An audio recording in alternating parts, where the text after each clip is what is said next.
Manchester United 2, Crystal Palace 1. Paolo, let's talk straight away about that Casemiro incident. What do you think about that Casemiro incident? You know what? I just want to laugh about it.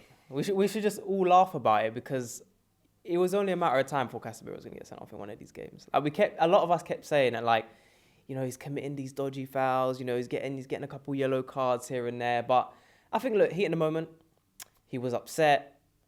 Anthony was upset. Fred was upset. All of these players were upset. And I can't really blame him. It's one of those situations where it looked worse looking back on it. Looked like he was grabbing his neck. I don't think he was. It was more the collar. Looked like he was kind of choking him. But it is what it is. It's a red card. It's a red card. Changed the game.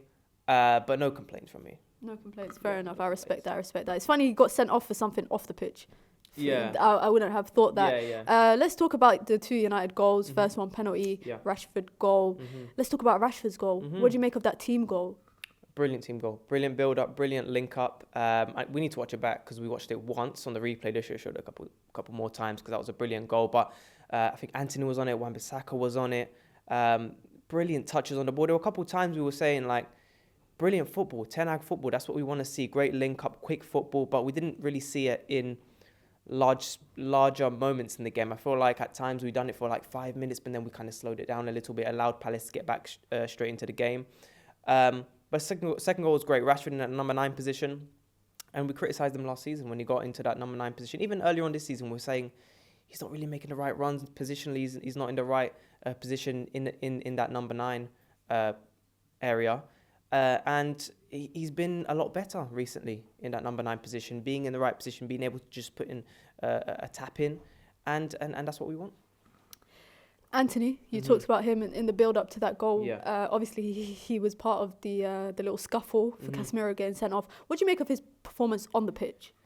Look, I think Anthony, he's a player that's constantly talked about in our fan base. I think he was good today. I think he was good. He wasn't very good. He wasn't poor. I think he was pretty good. I think what I admire from him is that he's clearly been told to keep things simple. You know, we kept talking about how he keeps cutting in, shooting.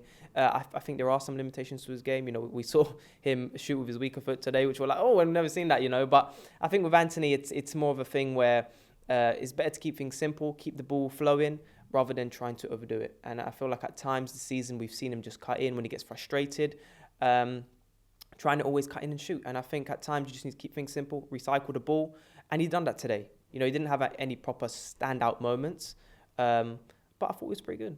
Do you think he's doing what Ten Hag's asking him to do? Do you think that a lot of the time the things that he does is based on his own decision making in game?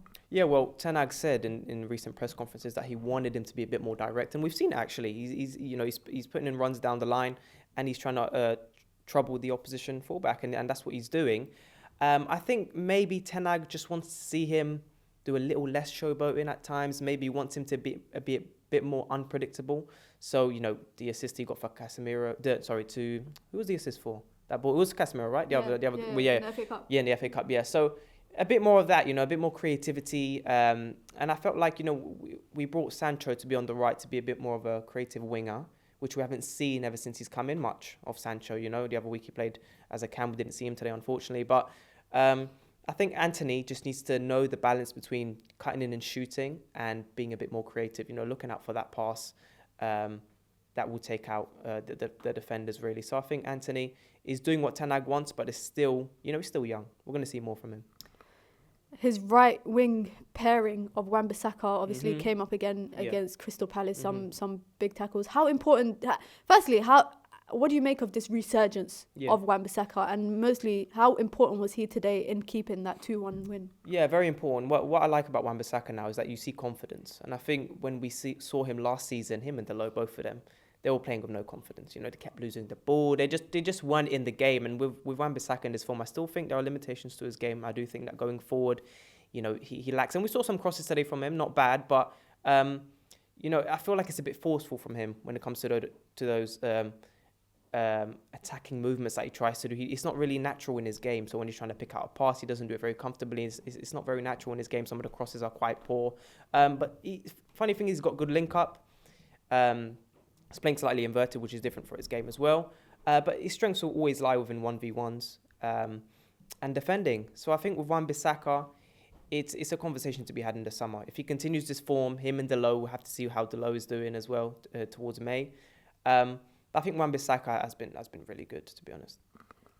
David De Gea, straight after the game, went on Twitter and posted the Jose Mourinho meme of I prefer not to speak. If I speak, I'm in big trouble. What do you make of De Gea's performance today and some of his big saves? Yeah, big saves. I felt like at times we controlled the game so much that we didn't really see him do, some of his shot stopping that we've seen this season. I mean, by this time last season, he had already saved us multiple points, but even though we were really poor last season. But this season, he's got a brilliant defense in front of him, Casemiro as well.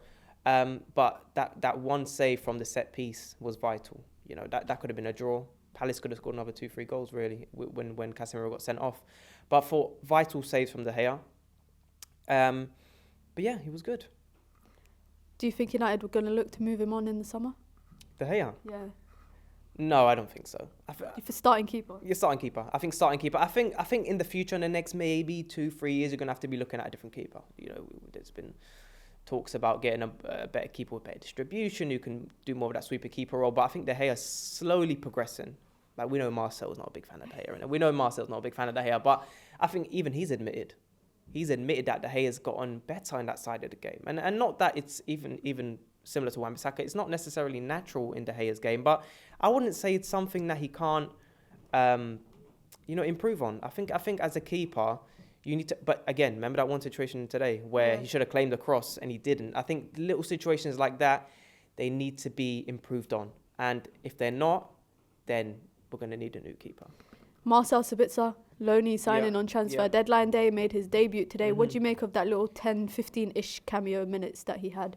Yeah, I mean, I would have liked to have seen him when we have 11 men on the pitch. I think we would have seen a lot more of his attacking quality, but one thing about him is that he's very versatile. So you play him in that number 6 or number 8, number 10 position, you're going to get a very consistent performance because that's the type of midfielder he is. He can play anywhere in midfield. So he played very well, quite solid. He's a pressing machine. You saw it when he came on. He presses a lot. And that's why we didn't really concede in those last 15, 20 minutes, because him and Fred were all over the midfield. And I think it will be interesting to see him, because I think a lot of what he has in terms of his better qualities is what Eriksen has. It is that long-range passing, the vision.